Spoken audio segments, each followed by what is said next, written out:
Soweto is where there he is. Oh! I am to my chest in bat shit.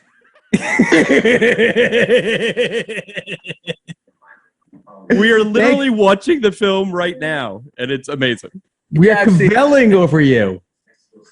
What's that? We're cavelling over you. I don't know if you know that. Thank you so much for joining us on this podcast. I don't know. I'm Kenny Nybart. It's Phil Lisco. We're the hosts. And Barrett Doss and Danielle Savre from Station 19, among a million other things. It's so good to have you on here. It's so good to have you. What was it like making bats, Lou? Can you tell us what the experience was like? Yeah, it was surreal. It was absolutely ridiculous. I mean, a few times in my life I've actually gotten to play a Texan. I grew up in Texas, got to wear the cowboy hat, and we go and shoot it in damn Utah. So, this was back in 1999, something like that. So, yeah, they hadn't changed the liquor laws, and mostly you could only get 3-2 beer, which is a real waste of time.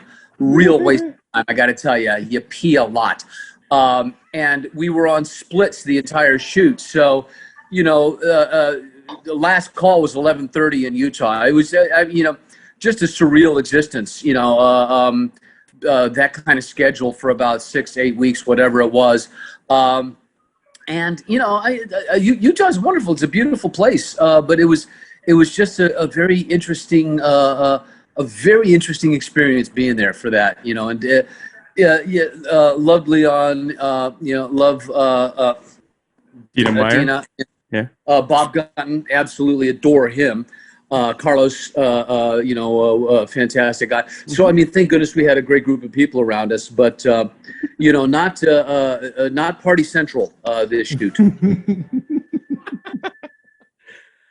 But were there actual bats involved in the making of this film? Or? No. Okay. No. It's kind of like the beer,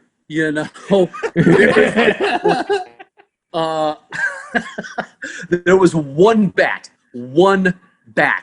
okay, and that was the bat that that Dina holds in the very beginning in that cave. The rest of them are total CGI, and then the two giant monster mutant bats are puppeteer bats. There's the one scene that I remember. We were shooting in Magna, Utah, and it was the big Magna Day parade. Miss Magna had just been crowned, and so it was a big day in Magna, and there were about 500 people out at 2:00 in the morning watching this film in a scene where the bats just overrun the town, and literally they loaded me up with a ton of blanks into my gun. The director, Lewis, who was wonderful. I think he really actually elevated the script and everything else about it. Totally. Yeah. Louis Morneau. But he said, yeah, just shoot, and wherever you shoot, I'll put a bat. I'll make sure you never miss. So that's an actor. It's an actor's director right there. Roll under the pickup truck, and I'm shooting. And when I finished, 500 people on the streets of Magna give me a standing ovation, and yet all I could think of was the wonderful scene where Martin Landau, in Ed Wood, has wrestled the octopus, and I thought, I'm a grown ass man, and this is what I do for a living. This is ridiculous. This is a big scene right now. Oh, there we go. The bats are coming. There's a big swarm of bats. Are you watching the movie with us? I think I think he's just. You should watch it. You should watch the movie. Really... All right, I'm just here to answer a couple of questions, man. Absolutely. I'm scared of bats. Are you scared of bats? Okay, that was my question. No, I love bats. I think they're amazing. I used to go down, Congress Street or something in Austin to watch the thousands of bats come out from under the bridge there. I'm a big fan of bats. I think they're amazing. Have you seen that, Bear, too? I'm assuming both of us shook our heads that we've seen that happen. It's amazing. Yeah, those bats underneath that bridge are just, I've never seen anything like it. Crazy cool. Yeah. And then I lived in the Philippines for a while when I was a kid, and we used to get the flying foxes. I mean, the fruit bats that literally have a 6-foot wingspan, and watch them leave the terrifying. cage. Just, I mean, it's like the poster. They would literally cover the sky because they were so huge on their way to the jungles to eat the fruit. So that they look like flying puppies. I had no idea. I gotta say, the shots of the bats are great. Whenever you get to see the animatronic, it's good stuff. It's amazing. It looks great. It's a great look. It really does. I mean, the scene we're watching right now is the scene, I think, where you and Dina Myers are stuck in a car. SUV with must be hundreds of bats outside. Yeah. I assume there were no bats actually outside, or Zero bats. No bats. No bats out. Zero bats. There were a lot of model prop bats. So Model bats. Okay. they plastered a lot of bats to the outside of the car. And, you know, like every fourth bat was battery operated so that the wings would flap a little bit and they'd move, you know? So, I mean, the amount of great into creating this was actually really pretty cool. That's awesome. I gotta say, I mean, I didn't know what to expect from bats. I had not seen bats before. This, and you just said it best. Like, the director really elevated this. Like, this could have been. This is. I'm not even just saying this because you're on. Good. This should be a little cult classic. Like, they should play this. They should play this during Halloween. We should tell our friends at the Arrow that they should play it. It would be really cool. What's interesting is that, you know, I mean, I love horror films. First Power, I'm very proud of. There's a few out there that I did the shark movie Red Water, which I thought was also very good.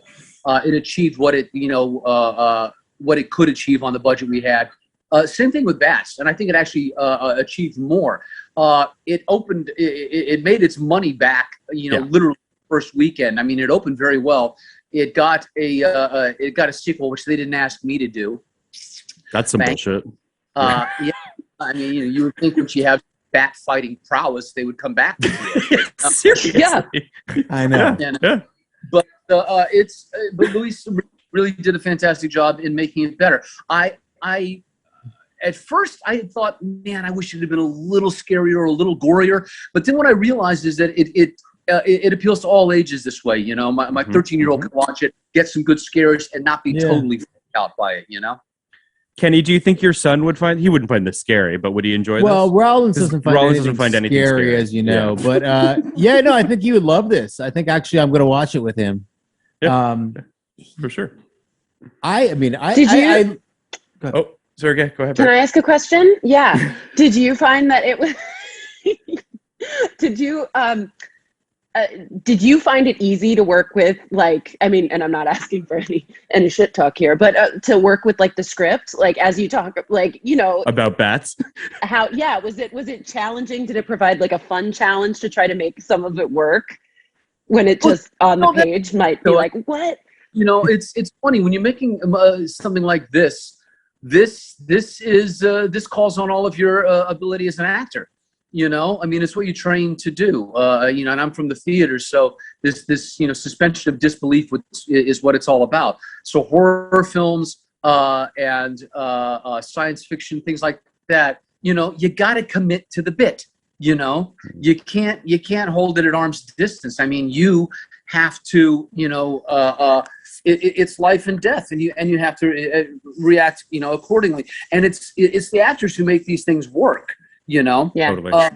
And you have an immense amount of trust because, if the director says, okay, you look over here, oh my God, and it's scary and it's terrible and it's fighting. And so you go for it. And if they screw you by doing really bad special effects, you look like an idiot.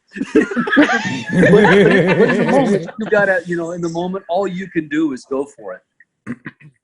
Danielle, I mean, I do think too. Danielle, you guys, sorry, hang on a second. Danielle started Deep Blue Sea 2, Lou, so she has experience with this stuff. So you know what I'm talking about. Yeah, yes, and I admire your response because it's so true. And you have to trust that. If I don't know if you worked with the tennis balls, but I had to act with so many tennis balls. Yeah. And I'm like, oh my gosh, this is so bizarre. And you're just hoping that in post that they'll make it look great.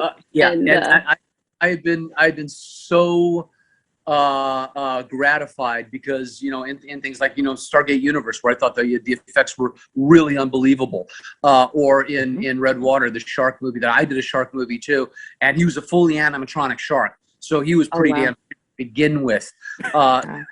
It just came off, it came off quite well. So once again, I mean, you commit to it, you trust, you get there, and then sometimes in the moment it's like, oh god, this is gonna suck.